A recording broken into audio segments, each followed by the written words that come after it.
Hi guys! Kamusta kayong lahat guys? Ayan, si Aning-Aning guys, naglalakad. Ayan na pala guys, maaga pa dito. Maaga pa dito sa Australia. Maganda yung panahon. Malamig pero hindi gaano, may araw. At ang ganda ng langit, blue na blue. Ayan, magsasasayaw pa ako kumari dyan. Tapos, binawi ko na yung aking video kay malabo ko. At ako na ang nag-video. Kasi nagyaya ako, sabi ko sa kanya, bago ka pumasok ng trabaho, maaga pa naman, maglakad-lakad muna tayo. Kasi, para magkaroon ako ng exercise. Dahil, siguro, mag 2 weeks na ako dito sa Australia. Ginagawa ko maglinis-linis ng kaunti sa bahay. Tapos, tulog, kain, manood. Kaya niyaya ko ang aking guwapo na partner. Kaya, ayan, nag-enjoy naman kami sa paglakad-lakad. Lalo na ako guys, namamangha ako sa kalinisan ng bansang ito.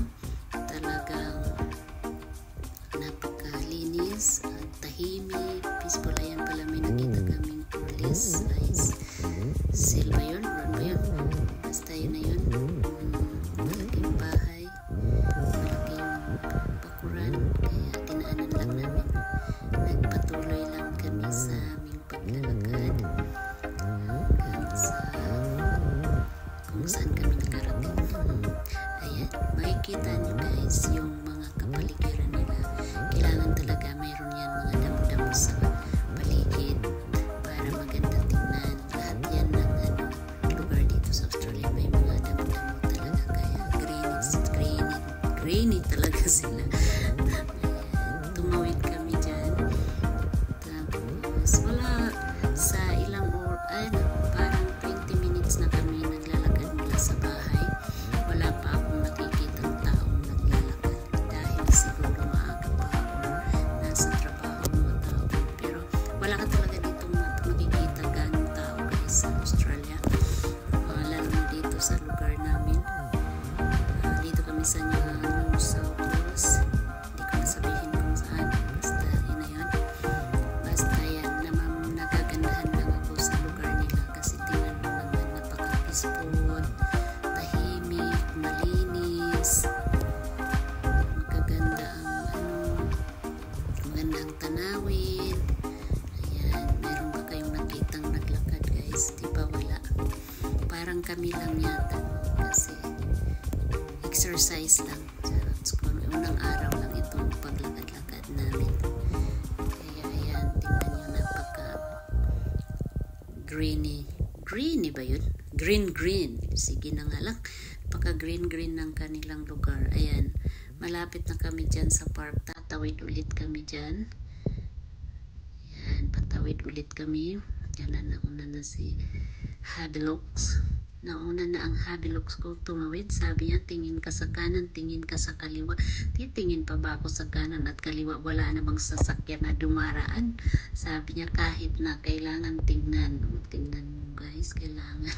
Kahit wala ka nang nakitang dumadaan na sasakyan, kailangan na pagtawid mo, tumingin sa kanan, tumingin sa kaliwa. Ganon. At saka ang mga tao dito guys, nag-uubi sila ng rules ng kanilang gobyerno. Kaya maayos ang kanilang pamahalaan, maayos ang kanilang bansa. Ngayon, ayan, may nakita pa si Habilog ng sasakyan na itim. Yun, ang binatang niya, gusto ko ba yun? Sabi ko, bakit hindi? Ang problema, hindi naman marunong mag-drive. Kaya sa sasakyan na yan, tingin ka na lang dyan sa mga sasakyan. Ayan na guys, ayan, nandyan. Ang park nila dito guys, lahat dito ng park ay malalaki at CR lang itong park dito guys. Dito sa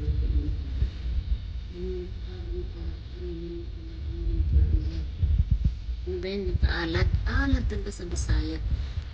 Tapos, dati nung una kong punta, hindi man nakaalat, hindi naman naka Ano ba itong alad sa Tagalog?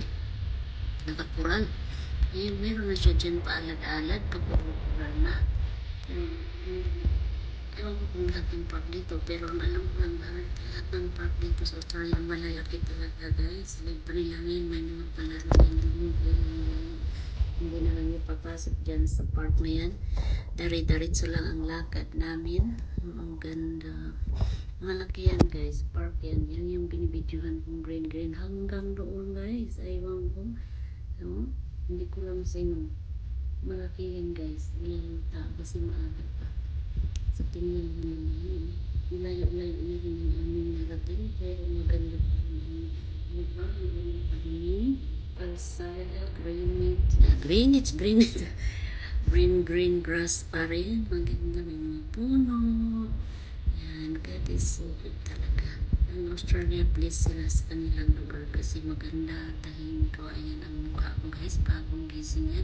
Kumain lang kami yan ng almusal at sabi na maglakad kami para naman ma-exercise. So, tingnan mo wala yan. Make-up. Pagkagising yan, kumain dyan. Tapos, ayan na. Nabiyaya na akong maglakad. Ayaw sana niya, pero pinilit ka na lang. Kasi tingnan mo nga ng mukha. Charot. Lipstick lang mo dyan yung kakunti. Parang nahain sa ano eh. Nahain sa mukha ko. Pero okay lang yan guys. God is so good for me. Thanks God sa lugar na nandito ako. Prayer ko lang ito noon guys. Na nandito ako makatira sa bansang ito. God is so good naman. Ayan, tinupad naman ng Panginoon. By God's grace, ito na nga ako guys. Nakarating. Oh, by the way, ayan, may sapa din pala sila dito guys. Ayan, may sapa dyan. Sabi ng hari ko, mayroon daw pato dyan. Duck. Pero wala yan may-ari. Ayun. Pero hindi yan pwede. Ganyan yan guys. Kasi bawal. So, dito rin sa Australia, mayroon din dyan sapa guys. Mayroon din silang mga yan, kainin. May sapa. Kompleto dito guys. May matubig. Ganyan. Hari ko. Ayun, party din yung park. Hindi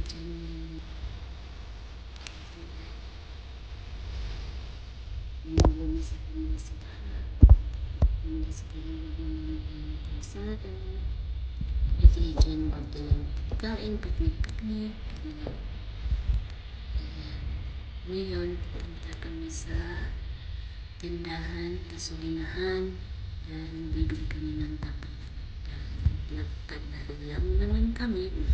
Kaya sabi ko, malapit ito sa tindahan na pinupunta natin bibili ng tinapay. Ano na siya guys? Kasi pwede kang siya. Kasi business. Still parang tayong nakitang taong naglakad. Mula sa aming paglakad, 40 minutes na yata kaming naglalakad dito, pero wala pa rin tao na, wala pa rin akong taong nakitang naglakad. Paulit-ulit na itong sinasabi ko. Pero ayan, malinis pa rin ang kalsada. Alam, sarap talaga maglakad ng ganito guys, yung walang sagabal, yung maraming naglalakad-lakad. Kaya sabi ko nga, sana araw-arawin ko na itong aking pagganito, paglakad-lakad. Trip ko lang tong araw na ito guys. Nagyaya lang ako na maglakad kasi na-bored talaga. Dahil nagusto ko rin yung panahon, hindi siya mainit. Winter dito, pero itong araw na to, hindi siya gaanong kalamig. Siguro mamayang gabi, mamayang hapon, sobrang lamig. Kasi kahapon sobrang lamig. So ayan, sabi ko, ito yung sinabi kong apartment yun guys, na nadaanan namin, lagi kong nadadaanan. Sabi ko, parang hindi naman ito bahay, parang apartment. Sabi niya, oo, apartment nga yan. So, ayan, malapit na kami dyan sa tindahan. Ang bibilhin lang namin guys ay kape, cold, yung kape na masarap na nakalagay sa buti. Charot. So, ayan, gasoline station na kami. Ayan, may tindahan dyan. Papasok tayo dyan. Malit lang naman tindahan nila dyan, guys. Ayan. O, ayan. Sabi ko, nakakita rin ako ng tao. Ayun. Nagpapagasolina siguro yan. Ayan. Yan lang tindahan, guys. Gasoline station. The same time, ayan, bumili nga siya ng kape. Sabi ko, isa lang kasi ang laki niyan, ilang litro yan, charot. Hindi yan maubos. Sabi niya, okay lang yan kasi nakasil naman. Buy 2 yata, buy 1 take 1, ewan ko. Tapos sabi ko niya, ano pa ba ang gusto mo? Wala na. Sabi ko, yan lang, kape lang ang ating bibilin. Kasi kumain na rin naman kami, guys, ng almusal. Napusog ako kaya. Sabi ko, why not hindi tayo maglalakad-lakad? Why not coconut? Sabi pala dyan ng tindero, ibang lahi yan, guys. Sabi niya, nagbibideo ako. Sabi ko, ayan, pauwi na kami ng bahay yan, guys. Yan lang ang binili namin doon sa tindahan. Pauwi na kami, ibang daan naman ang aming dinaanan. Makipot na daan. Makipot na daan kasi ito yung shortcut papunta sa bahay.